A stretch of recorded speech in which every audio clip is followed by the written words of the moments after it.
What's up, everybody? Welcome to DFS by the Numbers. This is my first look DFS cash build for Week 13 of the NFL.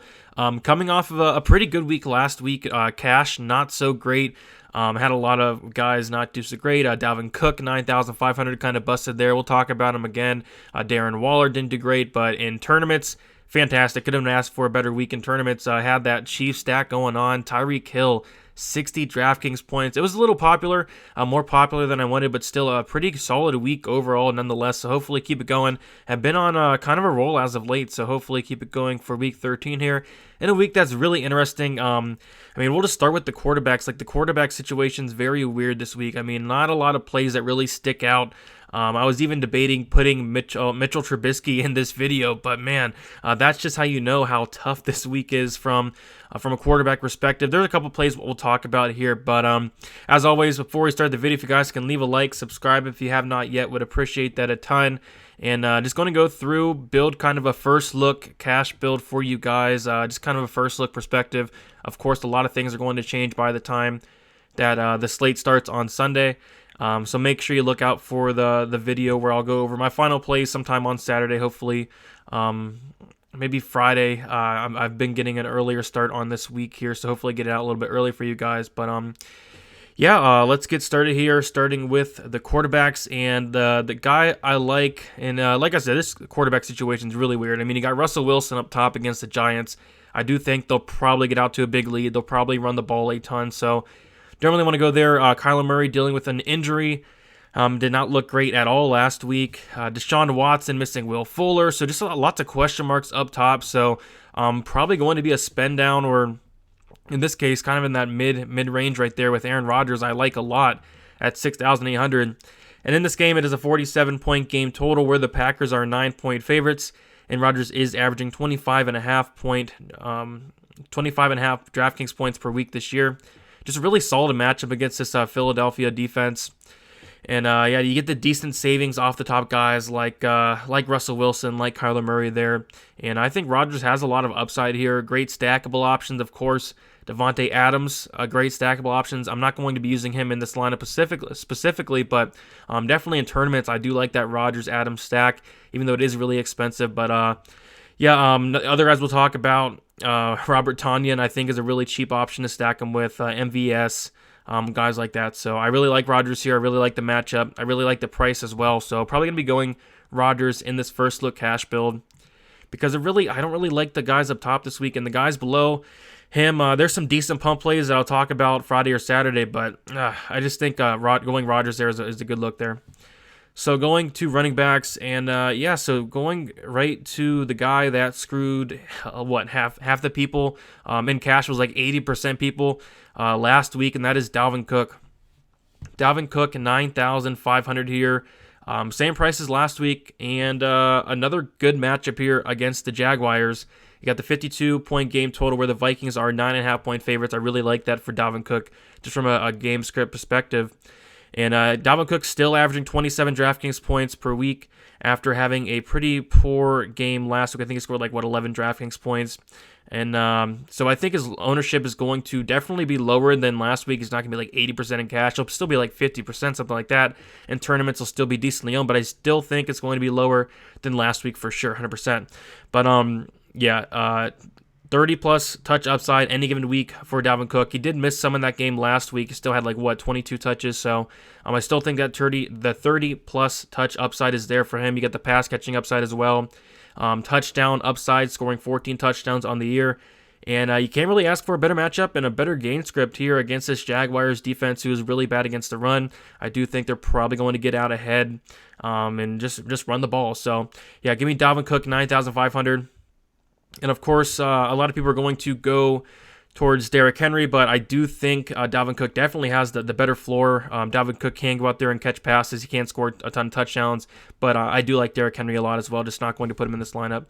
So going Dalvin Cook, going right back to him. So hopefully the ownership's a little bit lower. I still think that upside's there. I'm not going to just let the last game that he had sway me away from him, because it's going to sway a lot of people away from him, but I do like him there. I think Nick Chubb's a great play. I think Robinson's a great play. I really do like Austin Ekeler here, though, at 7,100. And I talked about him last week a lot. I was really high on Ekeler last week. He went out there, had a very good game. 16 targets, 11 receptions with 25 total touches. Someone commented on my video and said that Ekeler is barely going to play, and he played a lot. He got a lot of touches there, coming back from his first week since week 4 there. So, like I said last week, it was going to be the last time we were going to see Austin Ekeler at 6,100, and that was true indeed. I mean, he's 7,100, so a big price jump there, and rightfully so. Last week was just a really smash spot at 6,100 there. So going against New England here, I mean, it's a decent matchup. You got a 47-point game total where the Chargers are going to be a point favorite. And he is averaging 17.2 DraftKings points this year. And yeah, I love the floor that Ekeler brings here with his pass catching upside. I love him in cash here. I love him in tournaments as well. And like I said, the matchups, it's not awful against the Patriots here.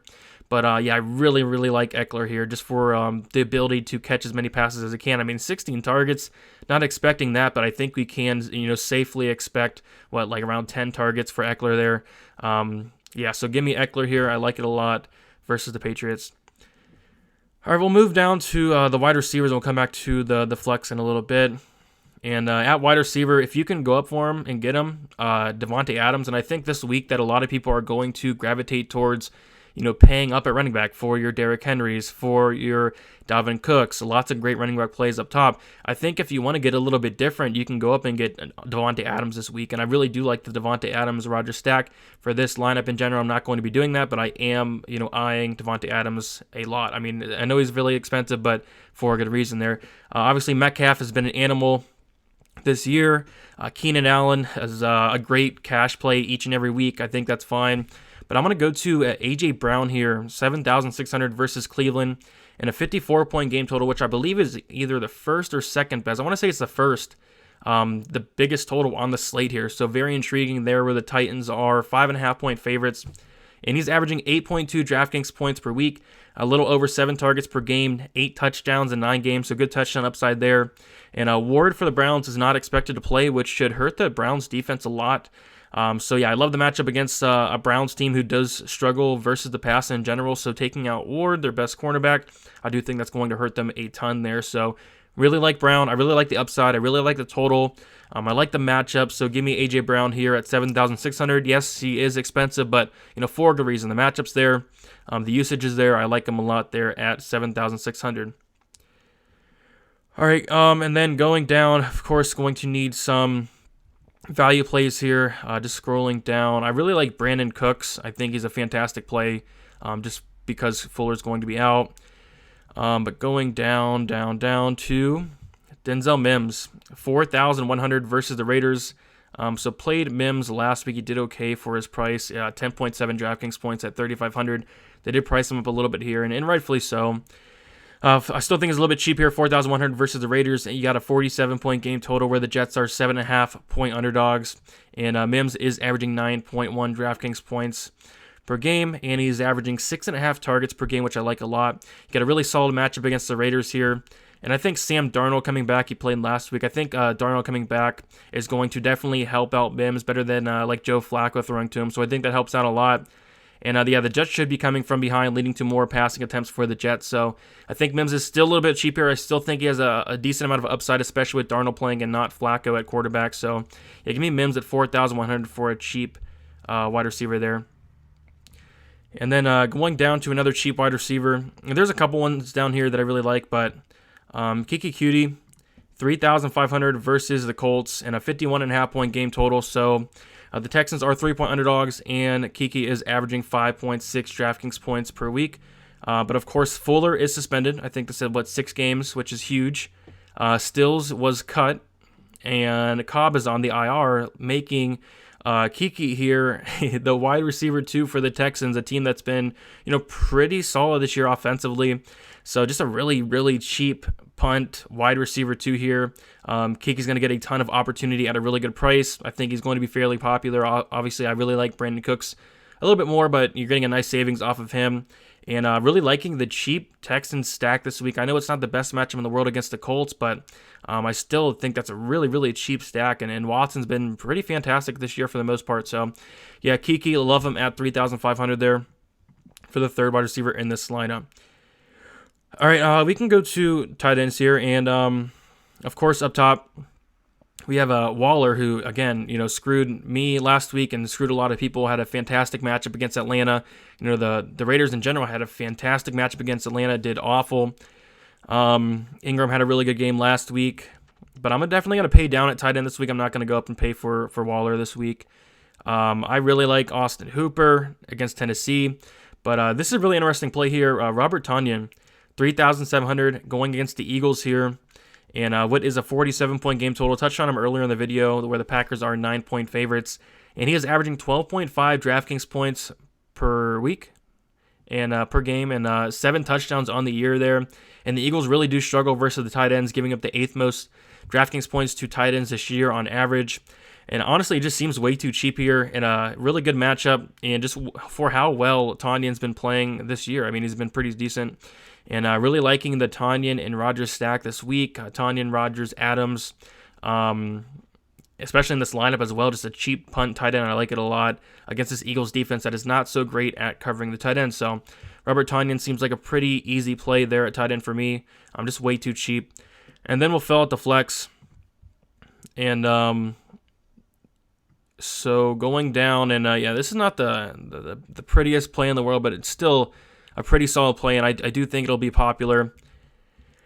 Running back here, David Montgomery going against Detroit. It's just really hard to ignore the matchup. I know it's a 44-point game total. The Bears are going to be 3-point favorites in it. And Montgomery is averaging 14 DraftKings points per week. He did have a massive game last week, scoring 28.3 DraftKings points against Green Bay, 11 rushing attempts, 103 yards, 9.4 average on his run there. He did have 6 targets, 5 receptions, so some decent pass catching upside for Montgomery. And he gets an even better matchup this week against Detroit. So Detroit is like dead last against running backs this year and giving up DraftKings points per game. So just a cheap running back play here. I do think there's some solid upside. I know it's really hard to trust David Montgomery, or it's very hard to trust a Bear in general. But yeah, the matchup's there, the price is there. But I do think it will gain some ownership. So this is probably more of a cash play for me. I do think there's some upside, but like I said, it's really hard to trust a Bear with how they've been playing as of late. All right, and then defense. Definitely going to be punting down at defense this week. I mean, up top, there's some decent defenses that we can look at, but I do want to punt down because there are actually some decent punt defenses this week. And the Jets, I guess, is a team that stands out to me. 2,100 going against the Raiders. The Raiders looked awful. I mean, they could not get anything going against the Falcons defense, who, in my opinion, has one of the worst defenses in the league. So, yeah, I think the Jets just punting down the Jets defense, averaging 4 points per game. If they get me 4 DraftKings points, I'll be more than happy because it allows me to pay up at other positions. So, yep, kind of a first look cash build here. Aaron Rodgers, I like it a lot. Like I said, I was debating on going Mitchell Trubisky, but yeah, it's not. It's a really hard week for quarterbacks this week. So I really like Rodgers there at that price. Dalvin Cook, 9,500, screwed a lot of people last week, including me, going right back to him. The matchup's fantastic against the Jaguars. 9.5-point favorite, should be out ahead, should be running the ball a lot. 30-plus touchdown upside, 14 touches on the year. I like Dalvin Cook. Austin Ekeler, especially in cash, you're getting a ton of reception upside. Had 16 targets last week. He's not going to get 16 this week, but still, I still think there's a decent amount of reception upside. A.J. Brown on a beat-up Browns defense and a Browns defense that's not great against the pass in general. I love A.J. Brown here. The price is expensive, but the matchup's fantastic. I believe it's one of the highest totals on the slate as well. Denzel Mims, Darnold coming back, I do think helps him a lot. Did get a price jump from last week. Would have loved him at 3,500, but still, I still think he's still cheap. I know he's on the Jets, but I do think there's some upside there as well. KEKE, 3,500. No Fuller for 6 weeks. No Stills. No Randall Cobb. I mean, he's going to be the wide receiver 2 here at 3,500. It's really, really hard to ignore that and how good Watson has been playing. So I do think KEKE could be really solid here at 3,500. Robert Tonyan, averaging 12.5 DraftKings points per week, 3,700. I like it a lot. Really good matchup against Philly, and Tonyan's actually been solid so far this year. David Montgomery, again, it's hard to trust someone on the Bears, especially David Montgomery, who has not been all that impressive this year. But, I mean, the matchup's there. I mean, Detroit is one of the worst, if not the worst, run defense in the league. And really cheap there, so I don't hate that. And then, of course, the punt defense with the Jets going against a Raiders team that looked awful last week. So that's about it. Thank you guys so much for watching. Was not able to get a showdown video out yesterday, but going to be getting them out on Thursday. I might do the Steelers game as well. Still waiting for some news on that, so check out that. But yep, look out for my final looks video, talking about my final plays, all that good stuff. And it is the first of the month. If you want to sign up on Patreon to get my full targets for Sunday, targets, all that good stuff, I have a model that has all the stats for each player and all that good stuff. So sign up for that. Over 200 members on the Patreon, so thank you guys so much for the support. And yeah, good luck on Sunday, week 13. Very interesting slate here. And yeah, let's win some money. Let's keep it going this week. And good luck, guys.